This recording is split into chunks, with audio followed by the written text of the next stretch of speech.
and Donald Trump.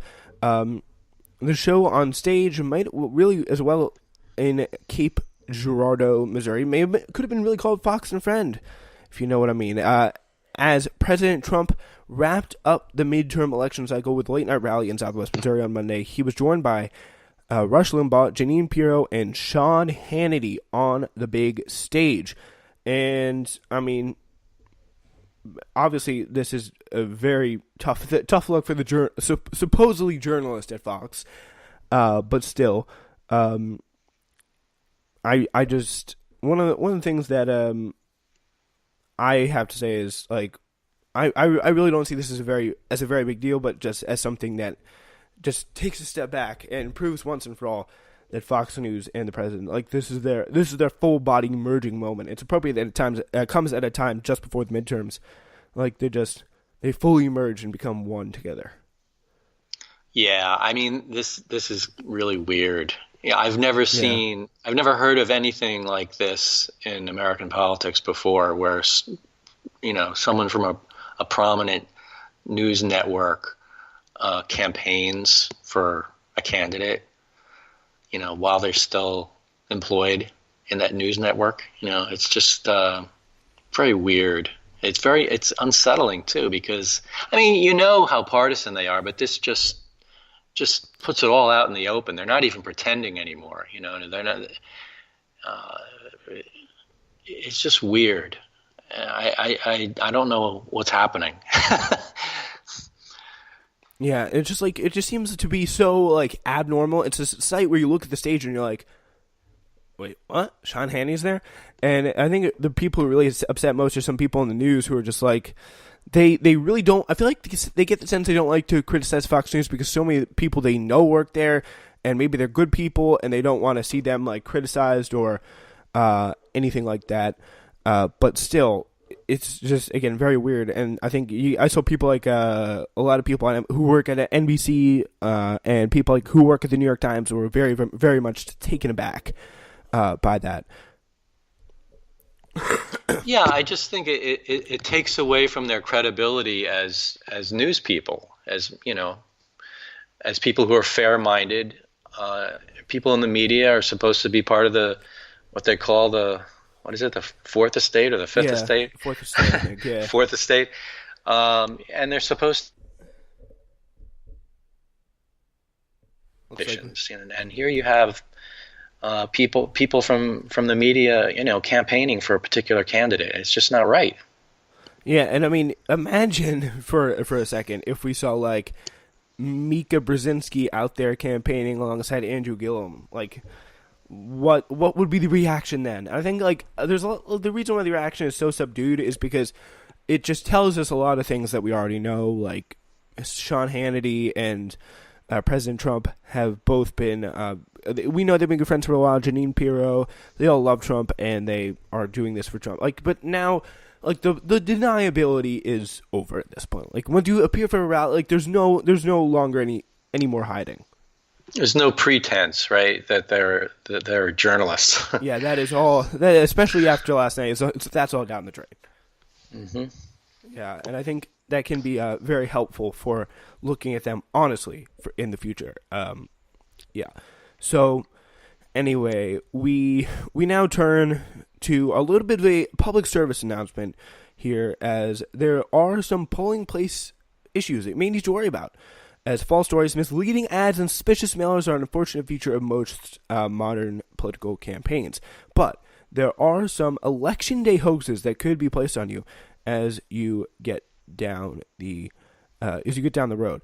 One false rumor, which spread primarily on Twitter and right-wing blogs, is that claim that poll workers in Nevada were wearing defeat Trump shirts despite being forbidden by election law for wearing any partisan apparel.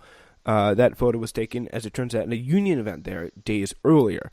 Another false rumor from 2016 used doctored voters to claim that agents from ICE were arresting voters at the polls. The rumor was accompanied by threatening language that was meant to intimidate Latino voters.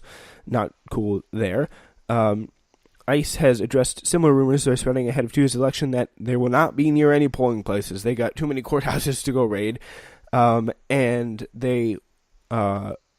anything about that, saying that they're anywhere near a polling place, is just false, and that is good.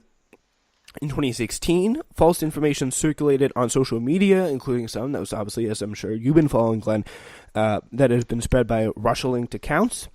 And that's going to be an interesting thing. Like, how have we seen any improvement on the 2018 front in terms of resisting the Russian threat here? Well, there's been some. Facebook and Twitter have found some foreign accounts and they've deleted them. But you don't know what else is out there. And in fact, last night there was another story that Facebook had thought they'd determined that some of their accounts were from foreign adversaries, probably Russia. But it's like a day before the election, so it's like too little, too late at this point. But it's something that these companies have to get better at figuring out and detecting and eradicating earlier in the election process. Yeah, and something that really, I mean, I think they have to understand, doesn't let up. It's not something that's going to be just chilling out. Like the Russians are going to go on a vacation a week before the election. No, they're still probably going to be trying. They work all year round on trying to do this, and it's going to be very tough. Hopefully, I doubt this is going to have much of a big impact on the actual election, but still, again, it is a little bit disconcerting. All right, so we are just about through with today's show, but I do want to give you, Glenn, one more chance to make your final predictions on the day. Do you still stand with the ones that you have? Do you stick with your 65-seat prediction? Yeah, I kind of feel a little silly that I'm still standing by it, but what the heck? I'm going to do it. I mean, the high water mark in the House, people are saying, is going to be somewhere between 30 and 40, probably around 35. I just don't think that's enough. To really be a political, denunciation of the Trump administration, it's got to be something higher. Please let it be in the 50s, at least. The wave has to be a tsunami, and I still think it's possible. And I'm just hoping that that's the case. Well, we will see. Yeah, I think it's going to be very, very. I think it's going to be very tough because I just don't know that we are going to have. It's just I think I do agree with you. 35 doesn't seem very convincing. It should be way, way more convincing. In the Senate, you got still +1.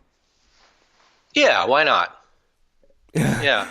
Yeah, we will. I mean, the Democrats have to take the Senate. I mean, the Senate is even more important than the House. Way. Because even if there's the biggest blue wave and the Democrats don't take back the Senate, the Republicans can still continue to appoint all the judges they want and just do, what else powers the Senate? I think judge is the big one.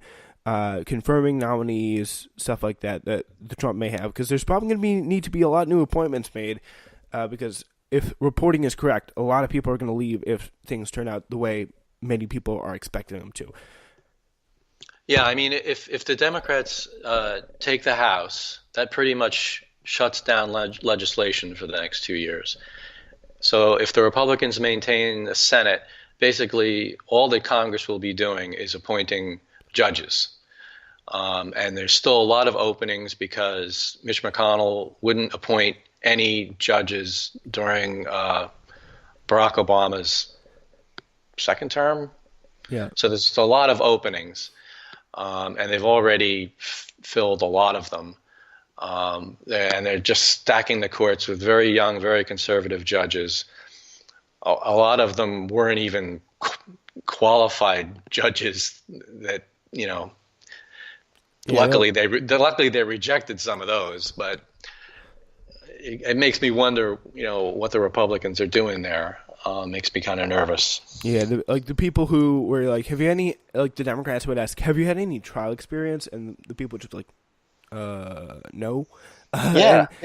That's literally what the type of people they're not. They're literally people who you feel just came out of a tube that just go and landed right on their feet, ready to judge on the right in the basement of the Federal Society, and they just pretty much walked out into a congressional hearing for this kind of stuff. So it's very it's very disturbing that there's people like that, and they still could be. And like that's again one of the many reasons why to vote. Shut those type of people down, please.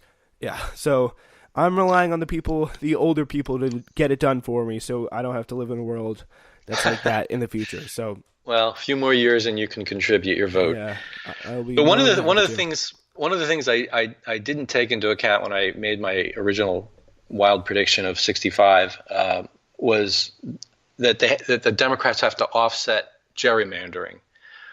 In 2010, when there was the red wave, the Republicans flipped 63 seats, and my original thinking was, well, it's got to be on par with something like that. In this wave. But what I didn't take into account was the gerrymandering effect. And they had a good chart last night on MSNBC, which showed how difficult it is to overcome all the gerrymandered seats around the country, particularly in red states. So that might be why most of the predictions are in the 30 to 40 range. Yes, that does make a lot of sense. Like, it seems like it's logical. But if you can really overcome things like gerrymandering, voter suppression, a lot of these areas, that shows you got a real blue wave. And it's going to be very important because the 2020 census, it's definitely going to be coming up, and it's getting pretty close. And boy, is it important, especially with the future of this country at stake, that we have districts that are done right. And not even to the Democratic side, just done right. Fairly. Yeah. All right, that is about it for us. Glenn, thank you so much for joining us here today, and yeah, we will. We're going to be seeing you hopefully tonight. Okay, very good. All right. Enjoy your day. You too. All right. So yeah, that is Glenn Bradford, and we have continuing coverage throughout the day, ladies and gentlemen. We are back at noon with more. We got about an hour, maybe an hour and a half, pushing an hour and a half, because we got a lot of people coming on to give their thoughts, give their predictions, and it's going to be a hell of a good time. Thank you so much for joining us here on Newsflash. It's America's Vote. We got coverage continuing all day live on the Spencer Walsh Radio Network. We'll see you at noon.